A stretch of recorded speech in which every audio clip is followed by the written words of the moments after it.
welcome to Edu Imprints. This is part 3 of UPSC Polity Civil Service Examination Previous Year Question Series, and the first question is, which one of the following subject is under the Union list in the 7th schedule of the Constitution of India? Regulation of labor and safety in mines and oil fields, agriculture, fisheries and public health. सो आपने कभी एक बार भी list को ध्यान से देखा हो तो आपको साफ पता लगेगा कि बी सी डी तीनों ही हमारे स्टेट सब्जेक्ट के मैटर्स हैं. ठीक है, तो इसलिए the A option is correct. Right, तो अब हमने इसमें क्या देखना है कि यूनियन लिस्ट में पहले कौन कौन से मैटर्स होते थे. 97 ओरिजिनली मैटर्स होते थे हमारे, 97 यूनियन लिस्ट में, जो कि अब 100 हो चुके हैं. जैसे मैटर्स लाइक हमारे डिफेंस हो गया, फॉरेन अफेयर्स हो गया, banking, currency, coinage, union taxes, ठीक है, जो भी लगा रही है या ड्यूटीज़ कलेक्ट करती है यूनियन गवर्नमेंट, तो वो दैट ऑल दीज मैटर्स जो है वो यूनियन गवर्नमेंट के पास है. एक्सक्लूसिव पावर है to legislate on those matters. Right, the second is the state list, जिसमें ओरिजिनली स्टेट लिस्ट में 66 मैटर्स थे जो कि अब 61 मैटर्स हैं. राइट, जैसे लोकल इंपॉर्टेंस के मैटर जनरली स्टेट लिस्ट में होते हैं, जैसे कि पुलिस हो गया, पब्लिक ऑर्डर हो गया, लोकल गवर्नमेंट हो गए, ठीक है, पंचायत से या म्यूनिसपैलिटीज़ के, ठीक है, एग्रीकल्चर, ठीक है, पब्लिक हेल्थ, फिशरीज जो हमने अभी देखा, sanitation. Right, so under the normal circumstances इनके, देखिए अब ध्यान दीजिए, अंडर द नॉर्मल सर्कमस्टांसेस इन सभी मैटर्स के ऊपर स्टेट्स के पास एक्सक्लूसिव पावर है लेजिस्लेशन करने की, लॉ मेकिंग करने की, कानून बनाने की. ठीक है, एक्सट्रीम सिचुएशंस में, एक्सेप्शनल केसेस में ये पावर सेंट्रल गवर्नमेंट के पास भी जा सकती है. अब लास्ट थर्ड लिस्ट जो है हमारी कंकरेंट लिस्ट है, जिसके अंदर पहले हमारे 47 मैटर्स थे ओरिजिनली, मगर अब कितने हैं 52. तो 5 मैटर्स हमारे स्टेट लिस्ट से कंकरेंट में शिफ्ट कर दिए गए हैं, ट्रांसफ़र कर दिए गए हैं by the 42nd amendment. Right, so अब जो जनरली मैटर्स, जैसे कंकरेंट लिस्ट में वो मैटर्स हैं जिनके ऊपर parliament and state legislature both can legislate. Right, the both can legislate, जिसमें पार्लियामेंट भी और state legislature. But in case of conflict हो जाएगा तो सेंट्रल लॉ जो है, सेंट्रल लॉ प्रिवेल करेगा. राइट, अब जो मैटर्स लाइक पॉपुलेशन कंट्रोल हो गया, फैमिली प्लानिंग, इलेक्ट्रिसिटी, ठीक है, या मैरिज एंड डिवोर्स के, ठीक है, तो अब देखेंगे मैरिज एंड डिवोर्स में जैसे हमारे सेंट्रल गवर्नमेंट के लॉज हैं. ठीक है, जैसे हमारा हिंदू मैरिज एक्ट है, मुस्लिम डिसोल्यूशन ऑफ मैरिज एक्ट है, तो शरीयत एप्लीकेशन एक्ट है, इस तरह के लॉज हैं जो वो हमारी सेंट्रल गवर्नमेंट बना रही है, मगर साथ साथ में दोनों उसके ऊपर लेजिस्लेट कर सकते हैं.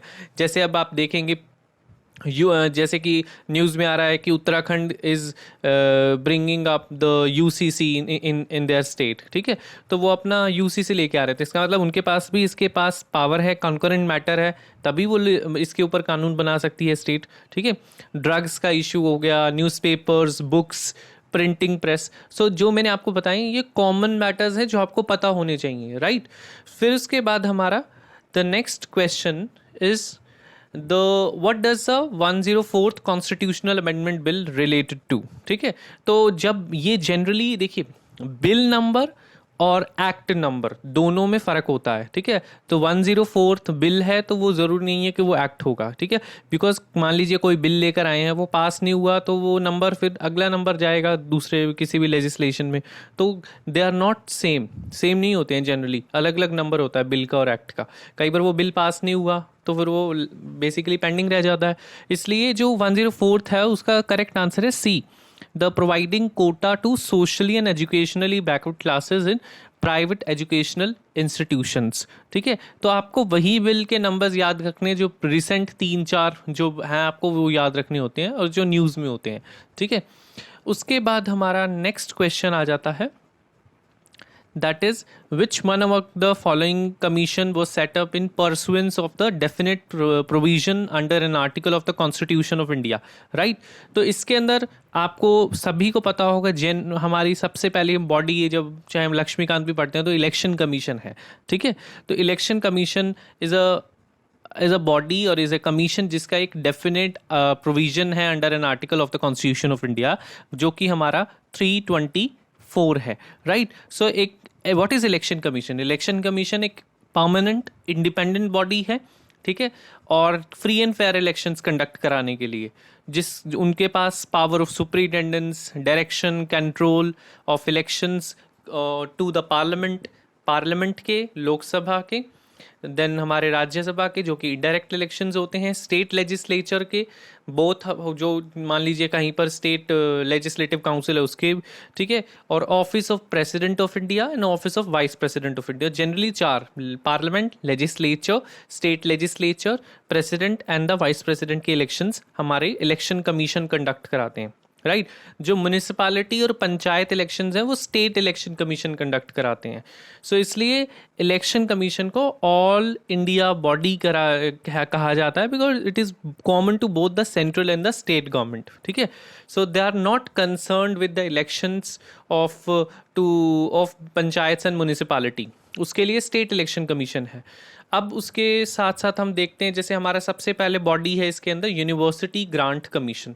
अब यूनिवर्सिटी ग्रांट कमीशन जो है 1956 में इस्टेब्लिश हुआ था, राइट, और it is a statutory organisation by the union government to maintain the standards of university education, right, कि जो स्टैंडर्ड को मेंटेन करने के लिए ये एक स्टैट्यूटरी ऑर्गेनाइजेशन बनाया गया था। जनरली इसका हेडक्वार्टर्स न्यू दिल्ली में है और साथ साथ में इनके 6 रीजनल सेंटर्स भी हैं।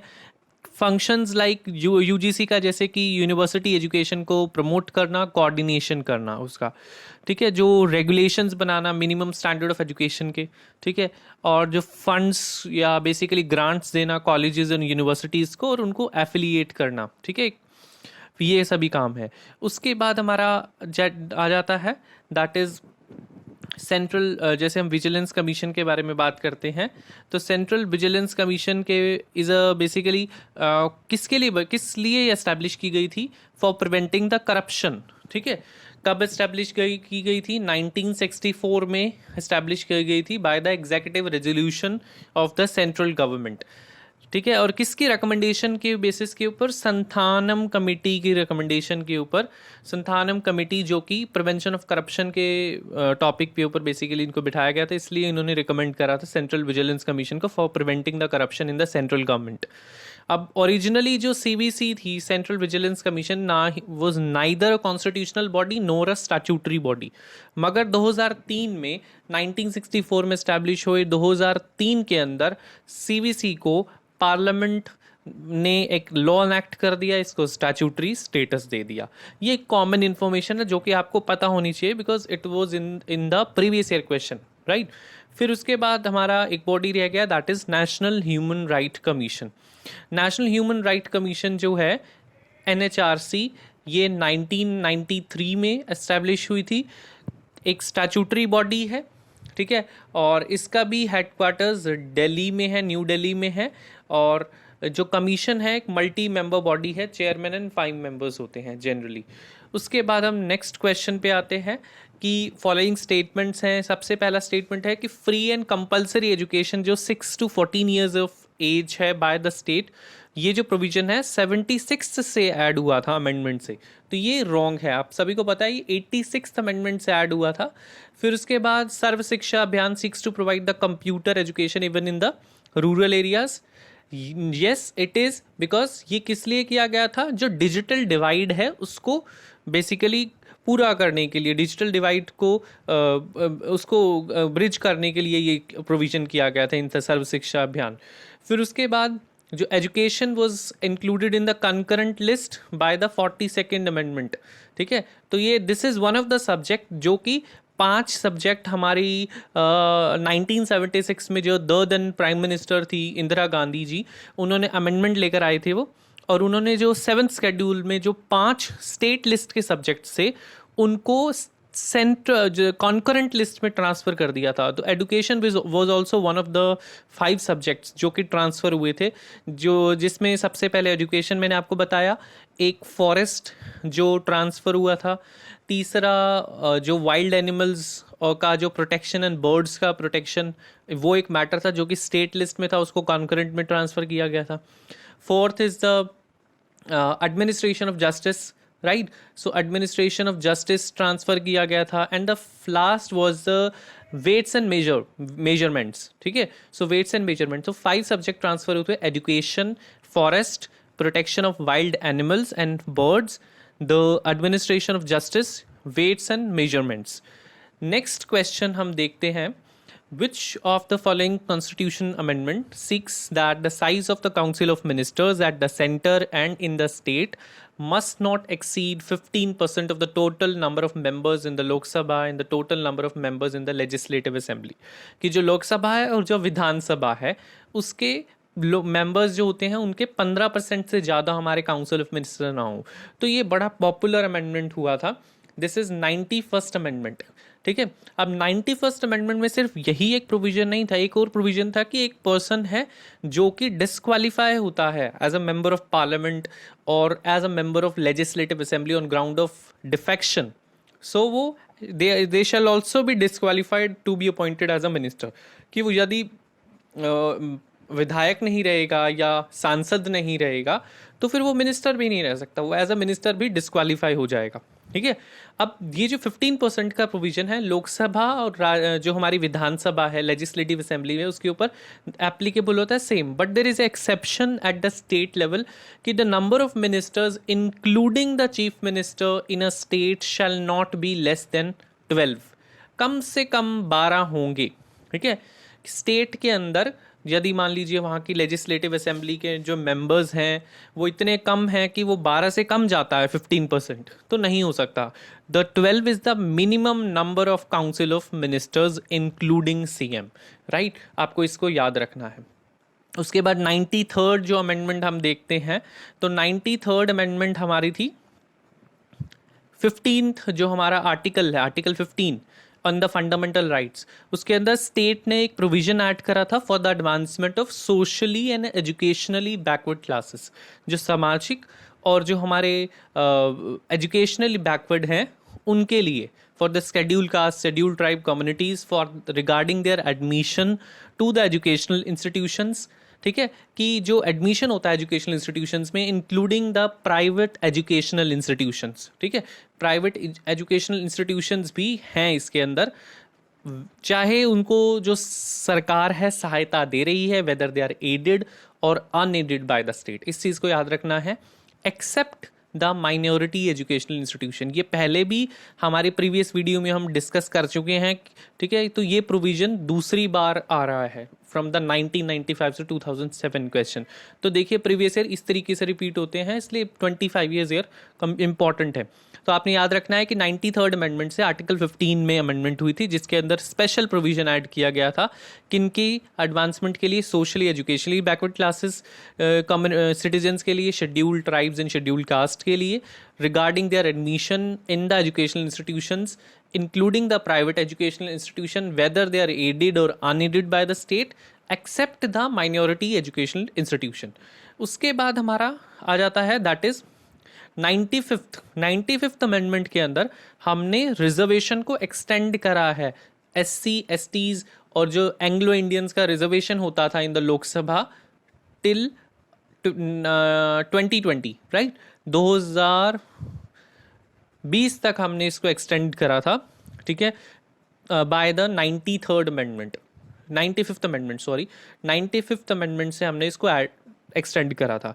फिर उसके बाद 97th अमेंडमेंट से हमने कोऑपरेटिव सोसाइटी को बेसिकली क्या दिया था, कॉन्स्टिट्यूशनल स्टेटस दिया था, आपको याद रखना है. फिर उसके बाद the next question is basically the कौन से स्टेटमेंट इंक्लूडेड हैं इसमें जो है DPSP के अंदर. The prohibition of traffic in human beings and force labour नहीं है बिकॉज ये हमारा आर्टिकल 23 है इन द फंडामेंटल राइट्स, तो DPSP में नहीं है, तो इस we can consider it wrong. The second statement is prohibition of consumption except for medicinal purposes of intoxicating drinks and of other drinks which are injurious to health. Right, so ये हमारा DPSP है 47. Right, तो हमारा कौन सा B is correct. Right, then next question पे आ जाते हैं हम. कि कौन सा स्केड्यूल है जिसके अंदर स्पेशल प्रोविजंस हैं for the administration and control of scheduled areas in several states. ठीक है, तो बड़े ही बार बार ये क्वेश्चन रिपीट हो रहे हैं। This is fifth, right. So fifth schedule में मेंशन है।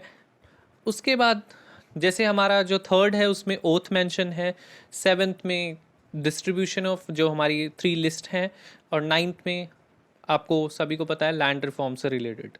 फिर उसके बाद हमारा आ जाता है under which one of the following constitutional amendment 4 languages were added to the list under the 8th schedule of the constitution, thereby raising their number to 22.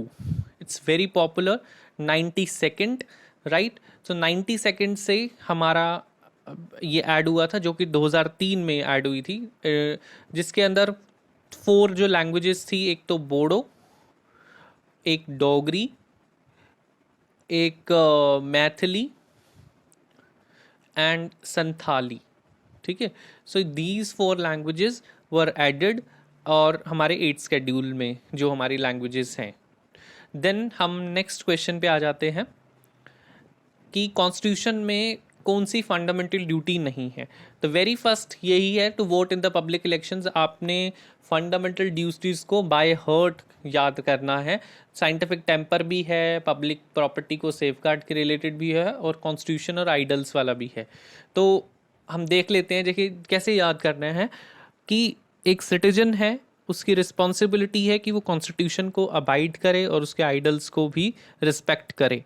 उसके idols में नेशनल फ्लैग का रिस्पेक्ट करेगा, एंथम को गाएगा, और फिर वो realise करेगा कि कितने ज़रूरी हैं सेक्युलरिज्म और डेमोक्रेसी और नॉन वायलेंस को फॉलो करना। यदि नॉन वायलेंस को फॉलो सभी करेंगे, डेमोक्रेसी को के जो फंडामेंटल्स उनको फॉलो करेंगे, तो वो प्रिजर्व रख सकेंगे कल्चर और हेरिटेज को। सेक्युलरिज्म होगा तो फिर उसके बाद सॉवरेनिटी, यूनिटी, इंटीग्रिटी को प्रोटेक्ट करेंगे। उसको प्रोटेक्ट करते करेंगे तो हमारी पब्लिक प्रॉपर्टी भी सेफगार्ड रहेगी, इससे हमारी कंट्री का डिफेंस रहेगा। ठीक है, और नेचुरल रिसोर्सेज भी प्रोटेक्ट रहेंगे, और इस तरीके से हम फिर एक अच्छी सोसाइटी बनाने के लिए डॉरी, गैम्बलिंग और अदर सोशल लेवल्स को उसमें क्या करेंगे, अवॉइड करेंगे, और साथ इस तरीके से हमारी हर एक स्फेयर में एक्सेलेंस होती रहेगी। ठीक है, इस तरीके से हम याद रख सकते हैं अपनी फंडामेंटल ड्यूटीज़ को। उसके बाद कौन से प्रोविजंस हैं डीपीएसपी के अंदर, फिर अगेन वही क्वेश्चन है। सो डीपीएसपी के अंदर नीचे आप ध्यान रखना है, जनरली क्या होता है, हम ऊपर से स्टेटमेंट पढ़ के क्वेश्चन रीड करते हैं, नीचे देखिए गांधीयन प्रिंसिपल्स पूछा है। ठीक है, सो गांधीयन प्रिंसिपल्स के लिए देख रहे हैं, the securing for the citizen of India uniform civil code, this is not a Gandhian principle. Organising village panchayats, this is Gandhian principle, and it is हमारा क्या बोलते हैं, कौन सा आर्टिकल है, द आर्टिकल 40, राइट। उसके बाद प्रमोटिंग द कॉटेज इंडस्ट्री 40 है, कॉटेज इंडस्ट्री ये भी हमारा 43 है, ये भी गांधीयन प्रिंसिपल में है। And securing for all the workers reasonable leisure and cultural opportunities, so this is also not. So the right answer is 2 and 3। तो आपको गांधीयन प्रिंसिपल अब इस क्वेश्चन को देखकर रिवाइज कर लेने चाहिए कि आर्टिकल 40 है जिसमें हमारे विलेज पंचायत्स की बात की गई है, सेल्फ गवर्नमेंट की बात की गई है। फिर उसके बाद 43 है जिसके अंदर हमारा कॉटेज इंडस्ट्री की बात की गई है, ऑन एन इंडिविजुअल और cooperation basis in the rural areas. Then is 46 में बात की गई है कि हम इकोनॉमिक और एजुकेशनल इंटरेस्ट को प्रमोट करेंगे, schedule caste, SC, STs and the weaker sections of societies, right. फिर उसके बाद 47 है जिसमें हम कंजम्पशन ऑफ इंटॉक्सिकेटिंग ड्रिंक्स, ठीक है, तो वो करेंगे, प्रोहिबिट करेंगे which are injurious to health. And the 48 we prohibit the slaughter of cows, calves and draught cattle, and we basically हम एफर्ट करेंगे ताकि उनके ब्रीड को हम इम्प्रूव कर सकें। इस तरह से 48 है। तो आप देखेंगे पहले 40 से स्टार्ट हो रहा है तो 3 का हाँ एडिशन कर रहे हैं हम, फिर हम 1 का एडिशन कर रहे हैं। तो इस तरीके से यदि हम भूल जाते हैं तो हम 40 नंबर याद रखेंगे गांधीयन प्रिंसिपल का, फिर 3 + 1, इस तरीके से हम उसकी सीरीज़ याद कर सकते हैं।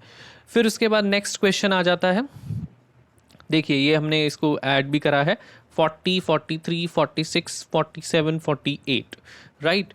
उसके बाद हमारा आ जाता है विच of the following special powers have been conferred on the Rajya Sabha by the Constitution of India. So Rajya Sabha is a council of states, is the upper house.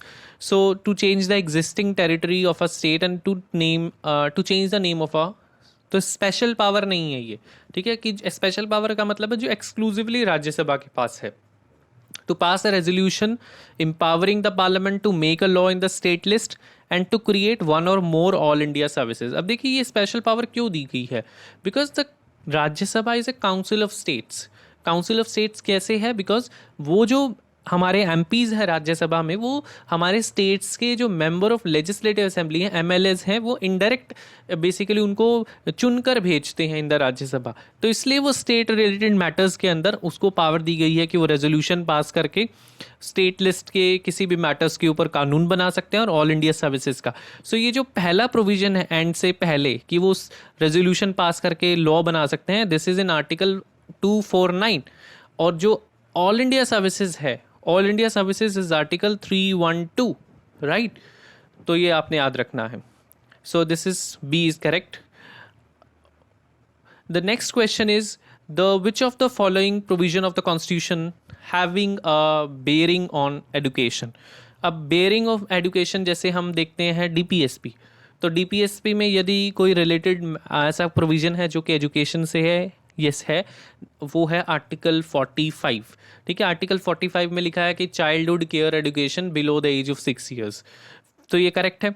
फिर रूरल अर्बन बॉडीज़ में, rural bodies में भी जैसे जो हमारे जैसे 29 subjects हैं, तो उसमें education is also one of the subject, schedule 11 में है। फिर अर्बन बॉडीज़ में आ जाते हैं 12वें शेड्यूल में है, जिसमें 18 मैटर्स हैं, तो education is also one of the subject. So this is also correct, this is also correct. 5th schedule में जिसमें एडमिनिस्ट्रेशन की बात हो रही है, scheduled areas and scheduled tribes की, तो वहाँ पर भी जो शेड्यूल है उसमें स्टेट को बेसिकली रिस्पॉन्सिबिलिटी दी गई है for the advancement of tribals education and economic objectives. तो इसलिए वो किस तरीके से एजुकेशन दे के ताकि वो सोशल जस्टिस मिल सके उनको और उनके एक्सप्लोटेशन से उनको बचाया जा सके। सो 5th schedule is also correct. फिर 6th शेड्यूल में जैसे कि ऑटोनॉमस डिस्ट्रिक्ट काउंसिल्स हैं, जो हमारी 4 नॉर्थ ईस्टर्न स्टेट्स की बात हुई है 6th शेड्यूल में, असम, मेघालय, त्रिपुरा, मिज़ोरम, ठीक है। तो इन 4 स्टेट्स में जो काउंसिल्स हैं जो हमारी डिस्ट्रिक्ट्स के अंदर, उनके पास पावर है कि they can make the laws with respect to the education and the primary and the secondary and the vocational training वहाँ के लोगों के लिए। तो ये भी करेक्ट है। सो आई थिंक तो इससे ही पता लग जाता है कि सारे करेक्ट हैं। 7th शेड्यूल में भी हमारा मेंशन है education is also is a subject, is one of the subject mentioned in the concurrent list, जो कि 42nd amendment से state list से concurrent list में transfer कर दिया गया था, right? So हम next question पे आ जाते हैं कि according to the Constitution of India, it is the duty of the President of India to cause to be led before the Parliament of which of the following, ठीक है। अब क्या चीज़ें हमारे जो हमारे राष्ट्रपति जी हैं वो हमारे पार्लियामेंट के सामने रखते हैं। Recommendation of the union finance commission, ठीक है, बिल्कुल। पब्लिक अकाउंट कमेटी की रिपोर्ट नहीं करते हैं, तो सेकंड कैंसल, ठीक है, हमें नीचे देखना पड़ेगा अभी। कैग की रिपोर्ट भी रखते हैं और शेड्यूल्ड जो कास्ट है उसके कमीशन की रिपोर्ट भी रखते हैं। तो 1, 3 and 4 is the correct answer. तो हम देखते हैं कि कौन कौन से रिपोर्ट हमारे राष्ट्रपति जी रखते हैं, कि ऑडिटर जनरल की, ठीक है, यूपीएससी की, फाइनेंस कमीशन, ठीक है, जो हमारे SC STs के स्पेशल ऑफिसर या नेशनल कमीशन, या हमारे लास्ट में बैकअप क्लासेस की। तो आपने ये सभी याद रखने हैं, बिकॉज अब इस तरह का क्वेश्चन आया हुआ तो अगेन मे बी जैसे कि विच ऑफ द फॉलोइंग की मैच द फॉलोइंग में पूछ सकते हैं, या कौन कौन से सही हैं, इस तरीके से ओनली 1 करेक्ट, ओनली 2 करेक्ट में, तो इसमें आप पजल हो जाएंगे। तो इसलिए आपको ये याद रखना है, राइट। तो अब इसको ऐसे भी आ सकते हैं जैसे AUF SNN, इस तरीके से UF SNN, तो इस तरीके से आप याद रख सकते हैं। फिर next is the distribution of power between the center and the states in the Indian Constitution, right?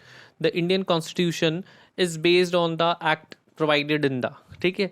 तो ये आप सभी को पता होगा, जो आपने जो हिस्टोरिकल बैकग्राउंड वाला chapter in the Lakshmikant is very important, हर बार एक क्वेश्चन देखा जाता है। तो ये गवर्नमेंट ऑफ इंडिया एक्ट 1935 से, जिस 1935 का जो एक्ट है, इससे हमने स्ट्रक्चरल फीचर्स, जो हमारे मोस्ट ऑफ द जो फीचर्स हैं, स्ट्रक्चरल फीचर्स, हमने इसी एक्ट से हमारे कॉन्स्टिट्यूशन में लिए हैं। कि जो हमारी 3 लिस्ट है जो 7th शेड्यूल में, वो कहाँ से इंस्पिरेशन हमने ली है, वो गवर्नमेंट ऑफ इंडिया 1935 से ली है। So do remember this. Then next question is with reference to the Indian history, the member of the constituent assembly from the provinces, ठीक है। तो इसमें लिखा है directly elected by the people of those provinces, बिल्कुल गलत है। Nominated, no. Elected by the provincial legislative assembly, ठीक है। So is a kind of a Rajya Sabha elections, कि प्रोविंशियल असेंबली के जो नुमाइंदे थे, जैसे आज के समय में हमारे जो एमएलएज हैं, दे वोट, एंड जो राज्यसभा के मेंबर्स हैं वो इलेक्ट होके स्टेट से हमारे राज्यसभा में जाते हैं। तो सिमिलरली प्रोविंशियल लेजिस्लेटिव असेंबली के जो मेंबर्स हैं, उन्होंने इलेक्ट करके कॉन्स्टिट्यूंट असेंबली के अंदर मेंबर्स को भेजा था, ठीक है। इनडायरेक्टली इलेक्ट हुए थे। और जो हमारे जो प्रिंसली स्टेट्स थी, वहाँ से जो वहाँ के राजा थे, उन्होंने उसको नॉमिनेट करके भेजा था। इसलिए कहते थे कि जो कॉन्स्टिट्यूंट असेंबली है वो हमारी partly elected and partly nominated body थी, राइट। सो जो कॉन्स्टिट्यूंट असेंबली के अंदर जो प्रोविंसेस से जो गए थे वो इनडायरेक्टली इलेक्ट हुए थे, ठीक है। तो ये C is correct. So this is the questions for this part. So if you have any doubt, you can ask in the comment section, and have any suggestion, so you can also comment. And thank you so much. Have a nice day.